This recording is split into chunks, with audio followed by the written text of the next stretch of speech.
Assalamualaikum warahmatullahi wabarakatuh.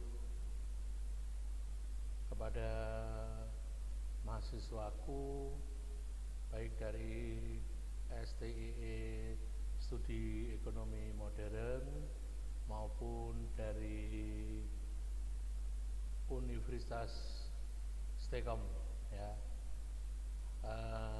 Pada hari ini adalah kuliah di bab 1 dengan pengertian bisnis ya.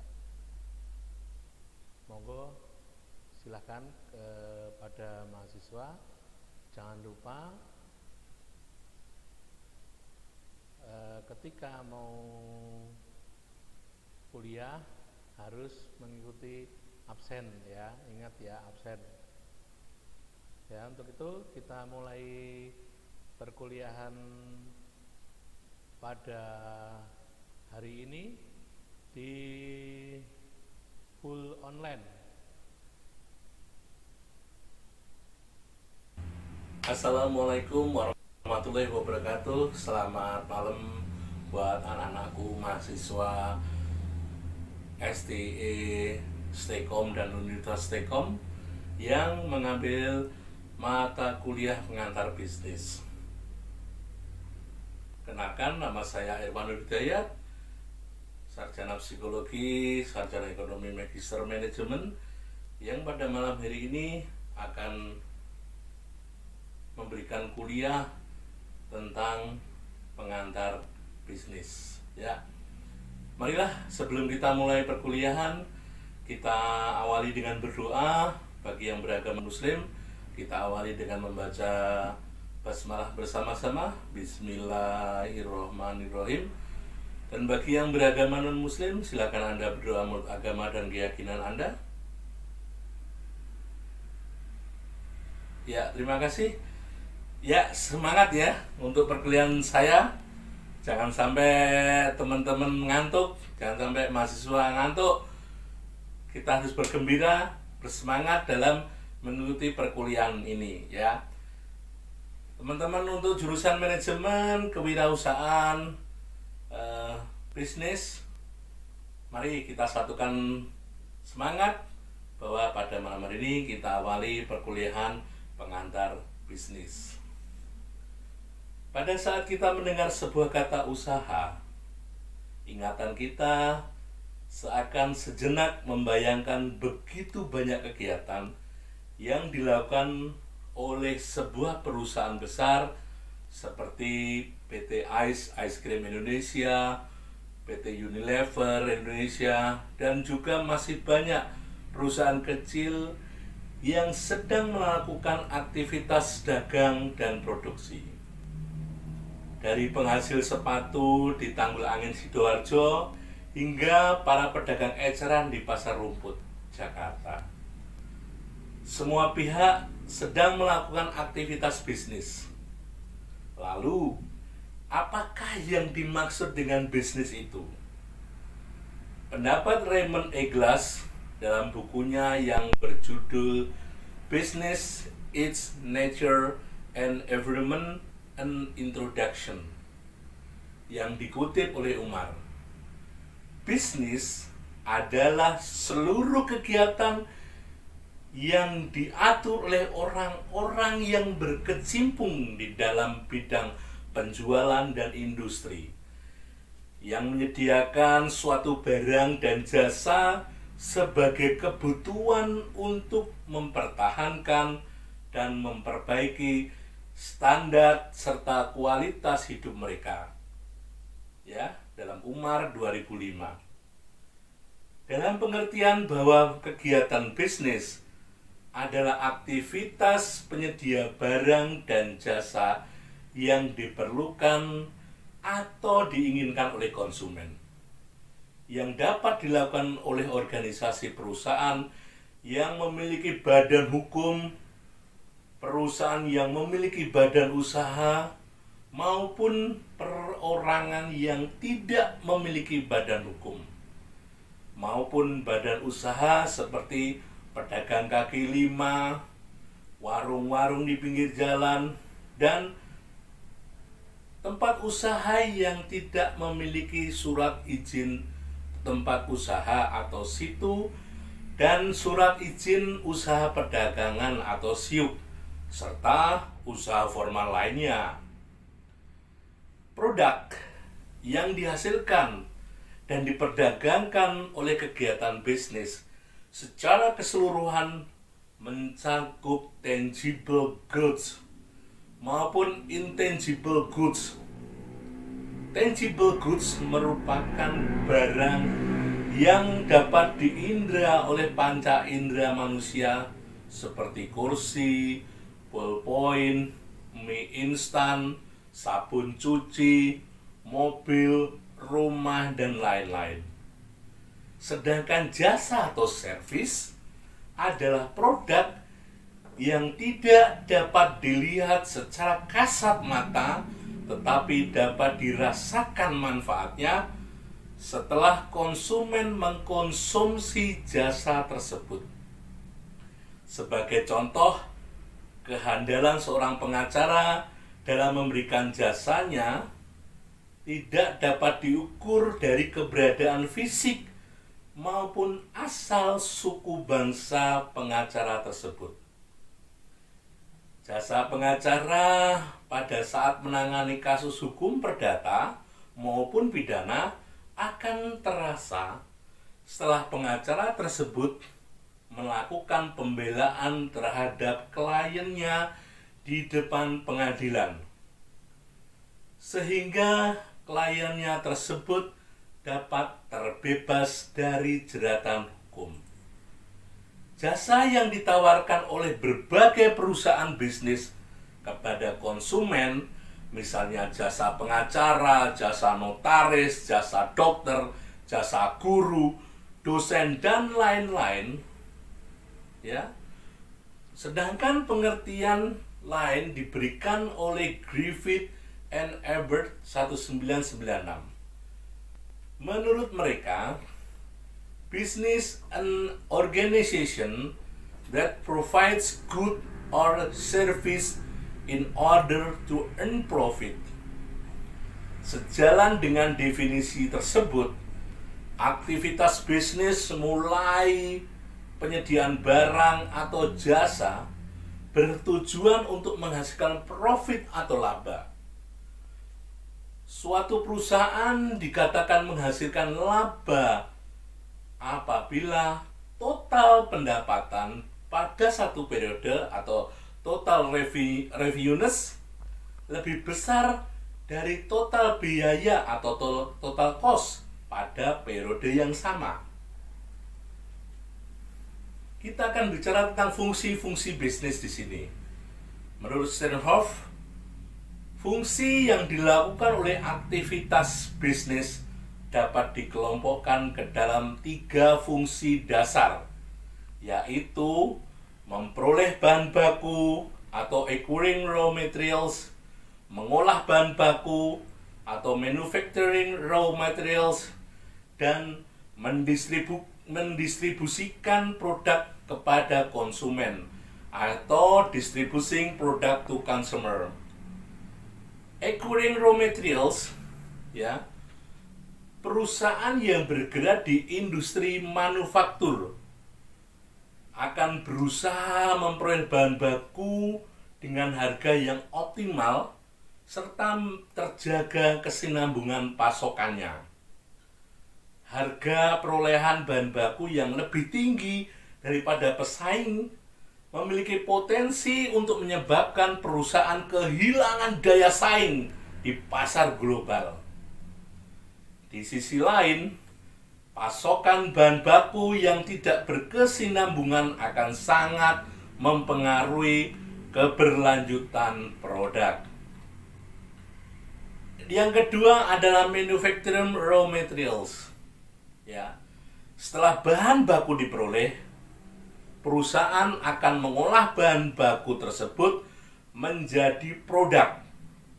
Sebagai contoh, misalnya PT Indofood Sukses Makmur sebagai perusahaan mie instan yang akan mengolah bahan baku tepung terigu menjadi mie instan dengan diberi berbagai bumbu seperti mie instan rasa kari ayam, rasa soto, mie goreng, dan lain-lain.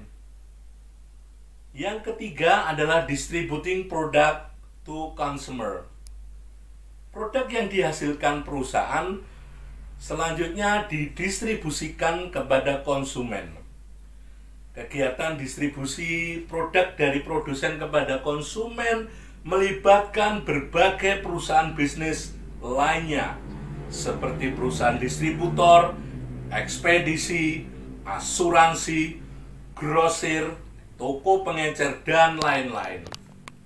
Sebagai contoh, distribusi produk PT Unilever Indonesia dari pabrik PT Unilever Indonesia sampai kepada konsumen akhir dilakukan melalui serangkaian jalur distribusi seperti distributor, grosir, supermarket, serta berbagai toko eceran sebelum produk tersebut akhirnya sampai kepada konsumen akhir. Konsumen bisnis, ya, apabila dilihat dari konsumen sebagai pembeli produk atau buyer, maka membeli produk perusahaan dari segmen bisnis customer dapat dibagi menjadi 4 kategori. Companies that consume. Apabila sebuah perusahaan membeli produk atau jasa untuk dijadikan sebagai bagian dari produk akhir perusahaan, maka perusahaan tersebut disebut Original Equipment Manufacturer atau OEM. Misalnya General Motors membeli komponen otomotif dari para subkontraktor sesuai dengan spesifikasinya yang telah ditetapkan oleh pihak General Motors untuk dirakit dalam mobil yang diproduksinya. Tetapi pada saat General Motors membeli mesin fotokopi Xerox untuk digunakan di kantor General Motors dalam kegiatan administrasi, maka dalam hal ini General Motors bertindak sebagai pengguna atau user. Lanjut, yang lain adalah government agencies. Pemerintah merupakan pembeli terbesar produk-produk tertentu yang dihasilkan oleh perusahaan. Misalnya, pemerintah merupakan pembeli bahan kebutuhan pokok terbesar untuk memenuhi kebutuhan seluruh penduduk Indonesia. Demikian pula pada saat pemerintah melakukan pembangunan jalan, jembatan, saluran irigasi, dan lain-lain, maka pemerintah menjadi pembeli semen dan bahan bangunan yang sangat besar. Yang lain di samping pemerintah adalah institusi. Institusi mencakup berbagai organisasi seperti sekolah, dari mulai taman kanak-kanak sampai perguruan tinggi, rumah sakit, lembaga keagamaan, sampai organisasi amal atau charitable organization. Lembaga pendidikan merupakan pembeli buku, alat tulis, alat peraga edukatif, kertas, sedangkan rumah sakit merupakan pembeli produk farmasi, alat kesehatan, dan lain-lain. Reseller mencakup berbagai perusahaan yang melakukan pembelian produk dari produsen untuk dijual kembali kepada konsumen. Misalnya PT Putri Daya Usaha atau PDU yang menjadi distributor produk mie instan dari PT Indofood Sukses Makmur. Perusahaan ini membeli mie dari Indofood untuk dijual kembali kepada pedagang grosir maupun eceran. kita akan bicara tentang tujuan bisnis ya.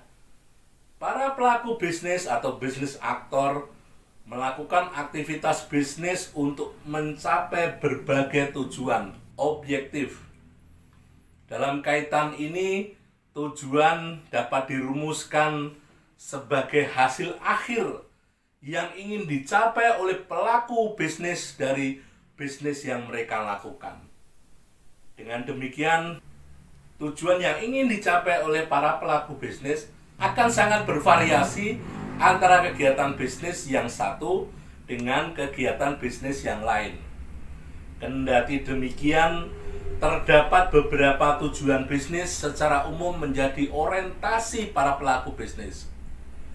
Menurut Peter Drucker, tujuan bisnis yang ingin dicapai oleh suatu perusahaan mencakup market standing, innovation, physical and financial resources, profitability, manager performance and development, work performance and attitude, public responsibility. Sedangkan Gitman menambahkan bahwa tujuan utama yang ingin dicapai oleh aktivitas bisnis yang dilakukan oleh perusahaan adalah stakeholder wealth maximization. Apa itu wealth maximization? Para pelaku usaha mendirikan perusahaan dengan harapan agar usaha yang dibangunnya mampu memberikan keuntungan atau profit yang akan menambah kekayaan para pengusaha tersebut. Setelah perusahaan bertambah besar, para pendiri perusahaan akan mempekerjakan para tenaga profesional yang diharapkan mampu bekerja sesuai dengan kepentingan para pengusaha, yakni para profesional tersebut dapat menghasilkan laba yang maksimal guna memaksimalkan kekayaan para investor. Lanjutnya adalah market standing. Apa itu market standing? Adalah penguasaan pasar, merupakan salah satu tujuan utama pengusaha. Penguasaan pasar akan memberikan jaminan bagi perusahaan untuk memperoleh pendapatan penjualan, sales revenue, dan profit dalam jangka panjang. Penguasaan pasar tidak hanya diukur dari besarnya tingkat penjualan yang dapat dilakukan perusahaan. Perusahaan juga harus mampu membaca potensi pasar dan arah persaingan pada masa yang akan datang melalui penelaahan aktivitas pesaing yang tercermin dari teknologi para supplier kepada perusahaan pesaing, sehingga produk perusahaan tidak akan tersisih oleh produk saingannya. Innovation. Menurut Drucker, terdapat dua jenis inovasi pada setiap bisnis. Pertama, inovasi produk atau jasa. Kedua, inovasi berbagai keahlian dan aktivitas yang diperlukan untuk menghasilkan inovasi jenis tersebut. Lebih lanjut, inovasi berkaitan dengan penciptaan nilai yang akan memberi konsumen kepuasan lebih besar untuk setiap rupiah yang dibelanjakan. Dalam hal ini harus diingat bahwa konsumen sebagai pembeli bersedia menukar uang yang mereka miliki dengan barang dan jasa. Karena barang dan jasa tersebut memiliki nilai. Oleh sebab itu, tujuan bisnis yang ingin dicapai melalui inovasi adalah menciptakan nilai pada suatu produk. Misalnya, pada saat seorang konsumen membeli jam tangan merek Rolex, maka selain dia membeli ketepatan waktu, konsumen juga berharap jam tangan Rolex yang dia pakai dapat menaikkan nilai diri atau personal value konsumen itu sendiri. Sama ketika orang membeli produk-produk Louis Vuitton atau produk-produk yang branded lainnya, di samping tujuannya memang untuk memakai barang-barang tersebut, yang paling penting adalah menaikkan value, ya, personal value yang harus dinaikkan. Demikian pula saat orang membeli mie instan Indomie, ia bersedia menukar uangnya karena akan memperoleh kenikmatan mengkonsumsi mie. Di samping ini, menceritakan pentingnya inovasi yang dilakukan oleh produsen BlackBerry dalam menciptakan nilai-nilai baru bagi konsumen. Pada saat itu, BlackBerry memang benar-benar mendunia. Hampir semua orang memakai BlackBerry. Tetapi oleh berjalannya waktu, BlackBerry dikalahkan oleh sistem yang baru, yaitu Android. Ya, menggunakan WhatsApp-nya, dan semua orang di dunia memakai WhatsApp itu. Ya. Selanjutnya adalah physical dan financial resources. Bagi perusahaan yang bergerak di bidang manufaktur, kemampuan perusahaan untuk memperoleh pasokan bahan baku yang berkelanjutan dengan harga yang bersaing akan sangat menentukan daya saing perusahaan. Selain penguasaan terhadap sumber daya fisik, termasuk di dalamnya kapasitas pabrik, fasilitas pergudangan, dan lain-lain, perusahaan harus memiliki penguasaan sumber daya keuangan yang memadai. Dengan demikian, perusahaan apapun jenisnya harus memiliki tujuan penguasaan terhadap sumber daya fisik dan keuangan. Kita bicara tentang profit, ya, keuntungan.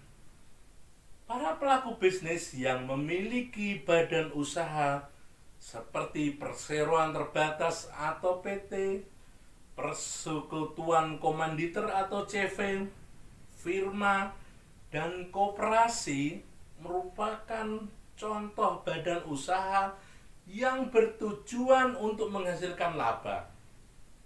Demikian pula kegiatan usaha yang dilakukan oleh perorangan yang tidak memiliki badan usaha seperti para pedagang kaki lima, warung, kios, usaha informal lain yang memiliki tujuan utama adalah untuk menghasilkan profit.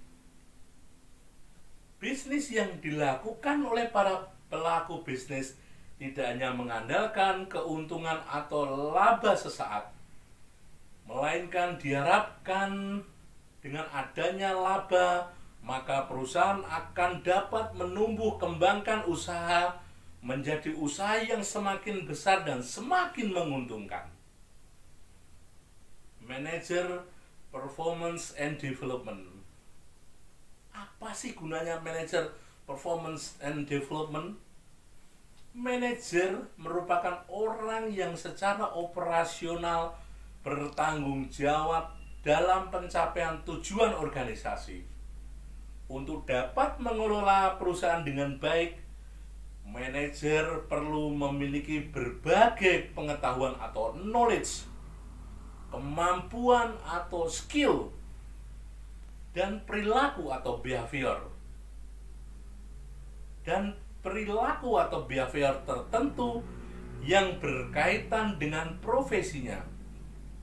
Dengan demikian, peningkatan kinerja dan pengembangan kemampuan manajer melalui serangkaian kegiatan kompensasi yang menarik serta program training and development secara berkelanjutan harus menjadi tujuan dari setiap perusahaan. Menceritakan perjalanan karir seorang manajer legendaris Indonesia, yaitu Tantri Abeng. Beliau pernah jadi manajer terkaya di Indonesia dan pernah menjadi menteri, seorang menteri. Kita bicara worker performance and attitude. Ya. Apa itu work performance and attitude? Selain manajer sumber daya manusia yang harus memperoleh perhatian besar dari perusahaan adalah para karyawan. Hal penting yang harus diketahui oleh perusahaan adalah sikap para karyawan terhadap pekerjaan dan juga perusahaan. Sikap ini antara lain terkait dengan kondisi kerja dan kompensasi yang diterima oleh para karyawan.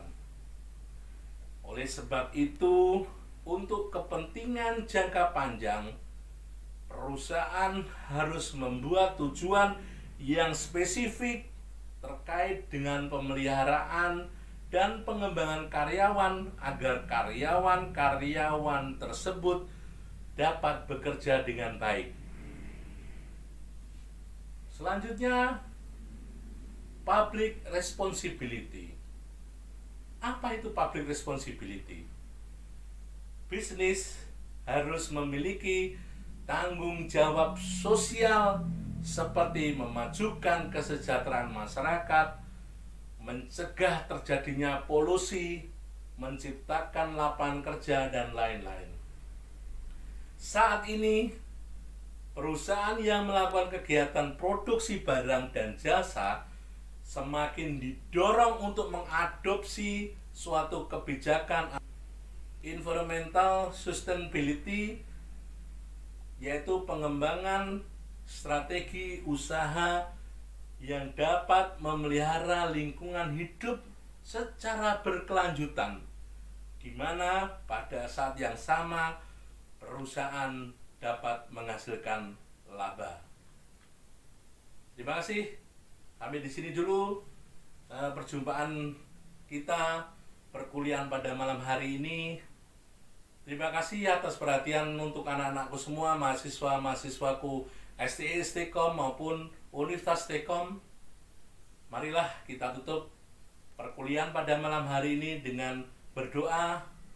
Bagi yang beragama Muslim, marilah kita membaca hamdalah bersama-sama, alhamdulillahirabbil alamin. Bagi yang beragama non-Muslim, silahkan Anda berdoa menurut agama dan keyakinan Anda. Terima kasih. Sampai ketemu lagi di pertemuan selanjutnya. Wassalamualaikum warahmatullahi wabarakatuh.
Oke, buat mahasiswaku dari Universitas Stekom maupun dari STI Studi Ekonomi Modern, sampai minggu depan.